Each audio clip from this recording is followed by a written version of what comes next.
Erin Cuccio, welcome to That's For Sure podcast. I am so glad you're here. Thank you so much. I am so glad to be here. I appreciate you having me. It's an honor. Well, let's start with a brief introductions. I mean, if you're willing, will you please share just a little bit about who you are and what you're up to in the world? Yeah. So first of all, I am a mama and a wife. Those are my two favorite titles. I chase after my three wild boys. They are 14, 12, and 9. So we stay super busy with our boys and all that they've got going. And then my husband is an entrepreneur. And so I am chasing after him and his dreams and his businesses. And when I'm not doing both of those things, I'm chasing after my own dreams. And so I get to travel and speak. I have a book and a podcast and get to coach people as well and help them in their lives. And all of those things combined are just my absolute greatest joys. Well, I love it. And as a boy mom, I relate on many levels to all the adventures of chasing boys and everything that comes with the boy mom life. So I love it. And you're originally from Louisiana, is that right? Yes, grew up in Louisiana my whole life, thought I would never leave. And about almost 6 years ago now, God kind of pulled the rug out from under us and opened some doors that we never expected to be open. And we found ourselves in Texas, and we absolutely love it here. If Louisiana can't be home, we're so glad that Texas is. So is it New Orleans or is it New Orleans? New Orleans. Okay. So someone who's not from Louisiana says New Orleans, and then the locals, New Orleans. That's correct. Yeah. New Orleans. And then Lafayette is another town that a lot of people who aren't from here will say Lafayette or we say Lafayette, they'll say Lafayette. And so we always have to kind of make those corrections in a kind way to make sure you sound like a local. I think I said Lafayette before. So yeah. Thank you for that correction. That's not one way to say you're not from the area. I don't know what is. That's hilarious. Well, you mentioned your book. I can see it over your shoulder. I have a copy right here, Unraveled, Finding the Lovely When Life Comes Undone. First of all, thank you for making such a beautiful looking book. I mean, it looks amazing on my bookshelf, and thank you for such a beautiful cover. Your cover designer or maybe it was you, did a phenomenal job. Well, I have to give credit where credit is due. I had one vision in mind for what I wanted the cover to look like. And as we started piecing it together, I could not get it to be just right. And my best friend is a graphic designer. Her name is Erin as well. And I sent it to her and I said, help me figure this out. I cannot get the cover right.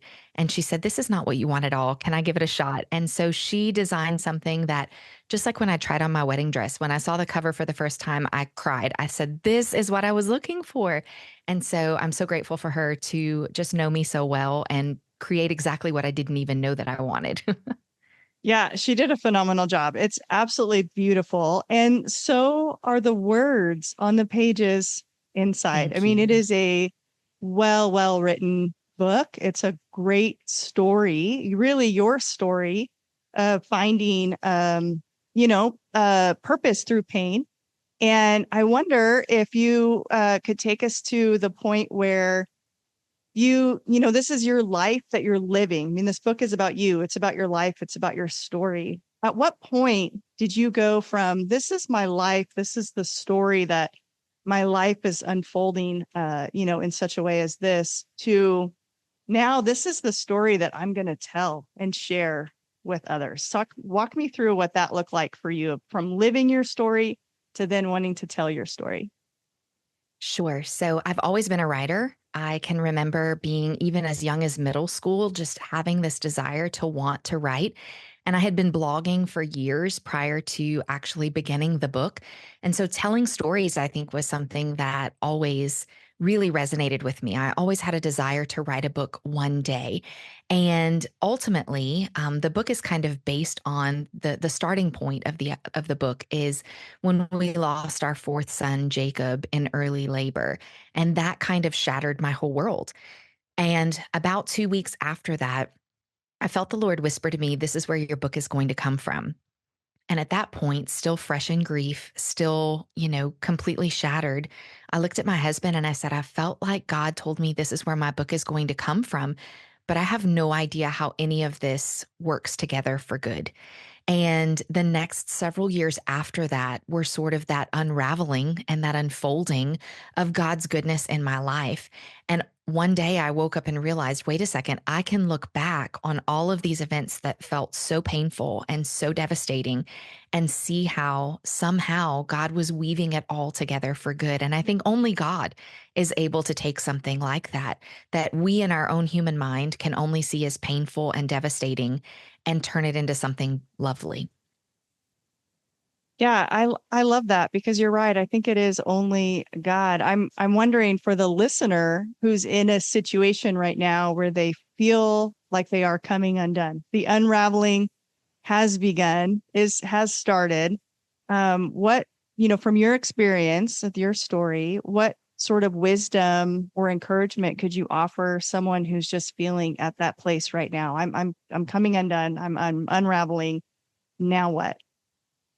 For me personally, faith has always been a huge part of my story. I don't ever remember a time where I didn't know Jesus. And so when we faced this devastating circumstance, when we saw that we were in the wake of such pain and heartache, the very first thing that my husband and I kind of came together and said was, this is not good, but we know that in all things, God is good. And that sort of became our mantra where, we realized that this situation we were walking through didn't feel good. It didn't look good. We didn't know how it would turn around for good, but we knew that God was good. And so we really chose to focus our attention on that. And the thing that I believe is that if we simply choose to look for the goodness of God, He'll show us. He won't let us miss it.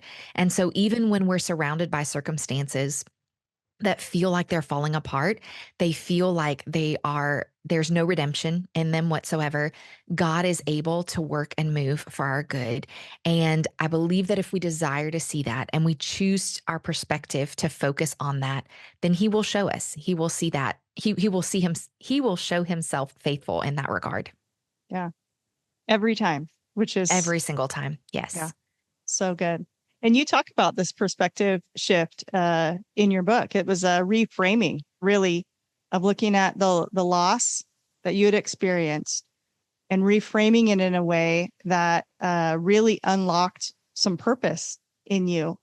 And, from there, you wrote this book, you host a wonderful podcast. I imagine that was also part of the fruit of this reframing. I wonder how this change of perspective from plans to unmet plans, right? Unmet expectations to grief and now to purpose. How has that changed you, Erin? And how has that reframing changed your family?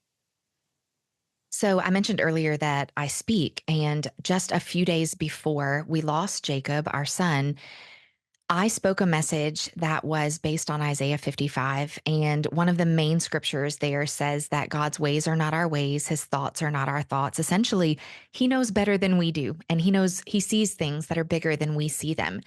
And I think that the very first step for us in that kind of process is to realize with humility that we are not God and our plan is not His.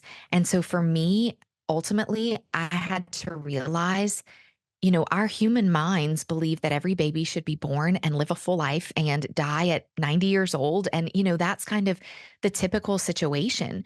But when I was humble enough to admit that maybe God sees a bigger picture, I began to see that He was infusing my life with purpose, that Jacob's legacy could continue on in my own life. And honestly, that has changed everything for us. It has changed my entire perspective because I realized that through this grief, through losing my son, I was finding myself. And so the things that God had placed inside of me, even from a very young age, I was only finally now able, with my heart cracked wide open, to see those things in a way that I had never seen them before and to address purpose in my life in a way that I had never done before and to be bold in walking forward in some ways that I had never imagined I could. Because what did I have to lose at this point? I felt like I had lost so much that moving forward in a way that felt brave seemed just a little bit easier. And in doing that, I think that my husband is getting a better version of me because I am confident now in who God has made me to be, not in anything I am, but who God is through me. My boys are seeing a mom who is willing to dream big and who is able to walk forward in purpose. My youngest is working on his own book because he saw mom write one. So why can't he? And I think that when we're willing to trust God and move forward in bravery and purpose, it has a ripple effect that can extend far greater than we ever could have imagined. It's so true. And thank you for sharing all of that. I know in my writing experience, what unlocked in me, the desire to finally sit down and write what I knew had been stirring in me for so many years was grief. For me, it was losing a job that I loved, and just the loss of a position and a place that I loved so dearly and had so many friends connected to. It was through that grief and disappointment that unlocked in me a desire to do a lot of what you said, to just move into who God made me to be in a fully, flourishing version of who he made Carrie Ellen to be, and to no longer hold back. And so I think those are some really strong, encouraging words that many people can relate to, that many can hear and say, "Oh yeah, I can see myself in that story as well." So, thank you for sharing that, and I think it's wonderful to even dream beyond our own children, right? How unlocking in yourself who God made you to be, the ripple effect through your kids into the next generation, and beyond is an incredible thought. Absolutely. Well, you and I met through like the weirdest of ways, because social media is so odd. And for all of its faults, it has many wonderful, things with it too. And one of those has been meeting you through Instagram. And I want to say it must have been some connection through the Oaks. And so I wonder if you can kind of share some of your experience at the Oaks, the retreat center in Southern California. I know you've been a couple of times, I believe. But how did you find yourself at the Oaks? Where's that connection for you? So it's really strange, honestly, how God led me to the Oaks. But I was walking through Hobby Lobby one day, and I was in a season of prior to writing my book where I really was just sort of coming to terms with what would it look like to dream, because I was just now feeling like I was beginning to heal and felt like there were trickles of dreams that were kind of seeping into my little heart. And I was at Hobby Lobby one day and I saw a book on an end cap called Dream Big, and it was by Bob Goff. And I had heard of Bob prior to that, but I had never read any of his books, I'm ashamed to say. Um, and I just picked up the book and began reading it in the car line every day when I was waiting for the kids at school. And that book really just began to open some dreams in my heart. It began to fan the embers of a long gone away flame that was in my heart. And through that, I began following Bob on Instagram and saw a video or an advertisement that he had for a writing workshop that he was doing at the Oaks. I showed it to my husband and said, "This is a bucket list dream for me. I would love to go to something like this one day." As I mentioned before, I was always a writer. I always wanted to be a writer.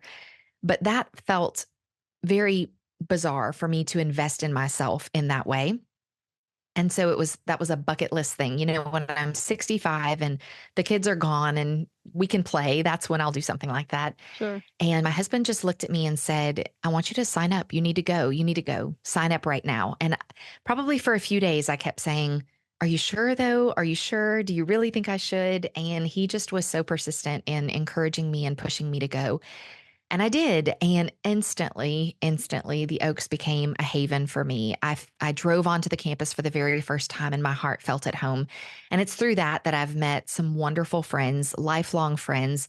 Bob has now become a great mentor to me, a dear friend who it's so bizarre to think that, the person who I picked up his book in Hobby Lobby is now a phone call away at any moment. And being there and meeting other people and who were pursuing some of the same things as me really just gave me the courage to come back home and say, okay, the dreams that I have in my heart are not these lofty dreams that can never be achieved, but I understood how to give handlebars to those things and really pursue them in a way that felt feasible for the first time in my life. And I've returned to the Oak several times. It continues to just be a haven. A haven is the best way that I can describe it. There's so much peace and goodness there, and the people are just absolutely wonderful. Yeah, it's absolutely a unique place to be. And there's something to be said about being surrounded by like-minded people Mhm. who are all Yeah. in the same boat and cheering each other on, and from different angles and perspectives. And it is such a unique place. I it's a little bit of heaven on earth because it is absolutely beautiful. And I love that we have that connection. The Highland cows are my favorite. And several times on my visit, I thought about smuggling one into my car, but thought my husband wouldn't approve. So that's the only reason that kept me from wanting to take one of those sweet little Highland cows. But what a beautiful place and what good works they are doing. And I love, like you said, so many great friendships are Yeah. formed. And it is such a beautiful space and haven, like you talked about. What a wonderful place. And with social media, like I said, that we got connected, and so as weird as it is, because of social media, I know that you're building a house and you have a garden. And Yes. so those two things require a lot of planning and a lot of patience. And I feel like people who are in the midst of building or growing just know things that that people who don't do those things don't know. And building and growing are two things that Jesus talked an awful lot about throughout his ministry. And so I wonder, are there things that you have learned through the building process, the garden process, the growing process, some lessons learned that you have carried over into other aspects of your life that you could share with us? Yeah, the garden is honestly one of the very first tangible things that I can remember dreaming about. It was during the season of quarantine, and we were at home every day. We live out in the middle of the woods in Texas, and there was this one big open space in our yard, and I just kept sitting on our front deck looking off at this space of garden, or at this space of what I could envision to be a garden. And I will preface this by saying I have the blackest thumb on the face of the planet. I mean, I cannot grow anything, but I just kept dreaming of this beautiful space that I could work with my hands and our family could work together. And um, again, my husband, I'll give him the credit when I pitched the idea. I think I could come home. There's this meme on social media that says, I could come home with a family of camels, and my husband would say, "This is really inconvenient, but I'll start building the fence." I That's love the it. husband I have. Awesome. So the very first moment that I mentioned the garden, I mean, we were at Lowe's the next day, and we were buying the wood and building everything. And it has just become such a place of peace. I heard once that when you work with your mind, you Sabbath with your hands. And I am a worker of my mind, that I do a lot of creative things. My mind is always moving. And so for me, being able to work with my hands in that space has been such a gift. I think one of the hugest lessons that I've learned there is number one, to slow down. And then number two, even when it looks like things aren't working, they're moving. And so I can't tell you the number of things that we've planted, and it just seemed as though nothing was going to happen. And then months later, when we least expected it, little sprigs of green began to pop up. And I think that's such a good reminder for our lives, because there are so many things, so many dreams, so many moments that we feel like this is never going to happen. This is never going to work. This is all hope is lost. And sometimes when you least expect it, things will pop up out of nowhere and really catch you by surprise. And that has been a great reminder from the garden for me that I have loved. In regards to the house and building the house, we are on the tail end, like weeks away, thank you, Jesus, from finishing this house. Awesome. Um, and I think that there are two things that God has taught me in the house building. And the first is physical things just really aren't as important.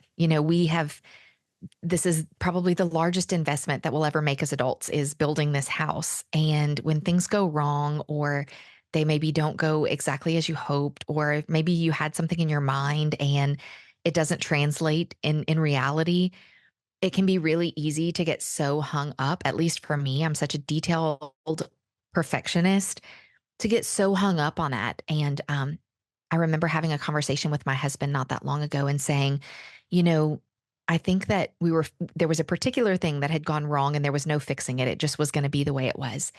And I said, I think sometimes God does these things. He allows these things to remind us that it really isn't that important. At the end of the day, it's our family, it's him, it's all of the things that extend beyond the physical structure of this house. And that is what I hope our legacy will be beyond the walls of the house that we're building, which has just been an absolute dream for us, honestly, and a symbol of God's faithfulness, a physical representation of his faithfulness in our lives. I want this home to be a place where our boys feel loved and safe and where they know that God is a provider, God is faithful, God keeps his promises, and that goes beyond the walls. The walls may be a physical representation of that, but I hope that we're able to use that home as a launching pad for their own dreams and their own journey towards God's faithfulness and seeing that he is so, so good. Oh, I love all of that. Yeah, those are all very good things to take away from your process of building and growing. And thank you for sharing those things. I would really love to have a garden one day. So I'm hopefully soon here will be a garden newbie and soaking in all of the lessons that come from just getting your hands dirty. There's something Yeah. to it that is so beautiful. So thank you for sharing those things. Erin, of all your work, your speaking, your writing, your words, what are you most proud of? Hmm. That's a tough question. I don't know that I've really been asked that before. I think it's really easy for us to chase the big things in life. It's really easy for us to hope for the big stages, the big rooms, the moments of seemingly big impact. And of course, I love when I get the opportunity for those big things. That's huge, right? That is an opportunity that I could have never secured on my own. And so I know that that's God opening the door.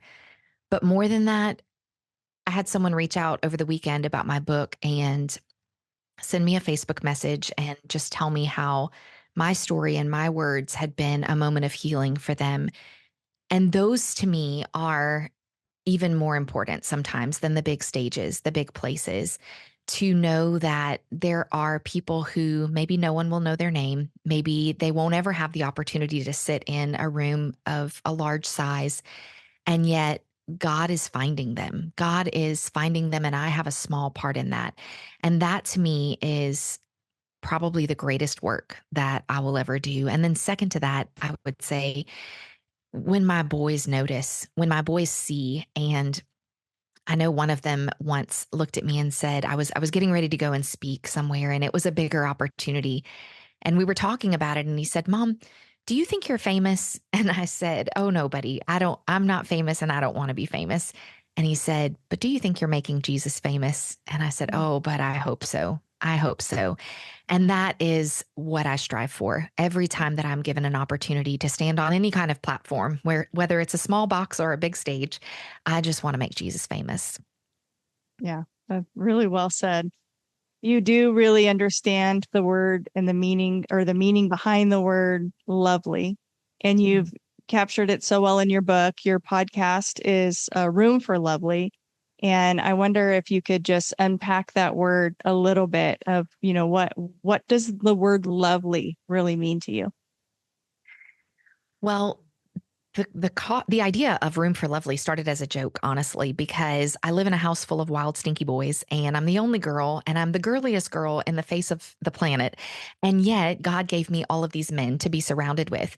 And so, when I would do anything remotely girly around the house, I would always make the joke, I'm making room for Lovely. So, if I would put flowers on the table or if I would decorate nicely for a dinner, I would say, Oh, mom's making room for Lovely.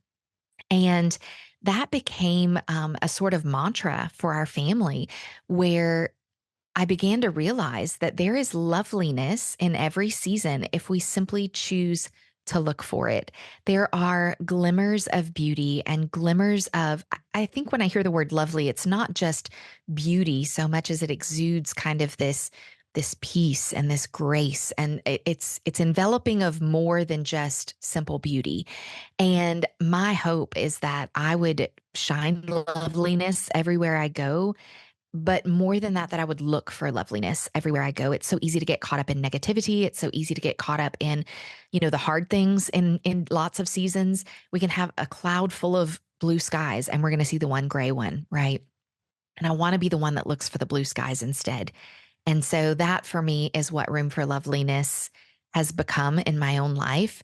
On the podcast, we get to talk to lots of different people from lots of different walks of life, and all of them have found loveliness in some way in their story that maybe doesn't seem good at all, but they have chosen to look for loveliness in it. And God has shown up, just like I said from the beginning. He will show his faithfulness and his goodness if we're willing to look for it. Well, you've done an excellent job of creating space and room for lovely through your book, your podcast, through the guests that you have on your show. Like you said, I love listening to your podcast because it's such incredible stories of finding the lovely or creating space for it in the midst of some really hard stories, some hard things. So thank you so much for leading in those ways. I have one final question for you, Erin, and Okay. this is something I ask all my guests because I really want this to be a space where folks are anchored to something that they can be absolutely sure of about God and his character. And so that's why we call the show That's For Sure. And I wonder, based on your experience and your life lived so far, what is something that you were absolutely sure about the character of God? The goodness of God. Without hesitation. Probably my favorite scripture is Psalms 27:13 that says, I would have lost heart unless I had believed that I would see the goodness of God. And in so many situations in my life, the ups, the downs, all of it, when I have wanted to quit, when I've wanted to throw in the towel, when I just could not see how any of it would work out, I have been able to trust in the goodness of God. And sometimes saying it in a way that my feelings had to follow my actions because maybe I didn't feel like he was being very good to me in that moment. Sure. But I knew ultimately God has a long game of goodness. He has a long game of goodness. And if I just hung with him, if I just stayed close by him, he would show his goodness to me. And he has over and over and over again. I love that. Thank you so much for sharing your words and sharing what you know to be true and who you are through your book and your podcast and just what you're up to in the world is really great. And I hope it just continues. So thank you so very much for taking the time to be on That's For Sure. I'm just so honored to have you on as a guest. Thanks, Erin. Oh, I'm honored. Thank you for having me. I'm so grateful for the work that you're doing. Your podcast is amazing, and there are so many people who are being reached by the good work that you're doing. So keep going. I'm cheering you on.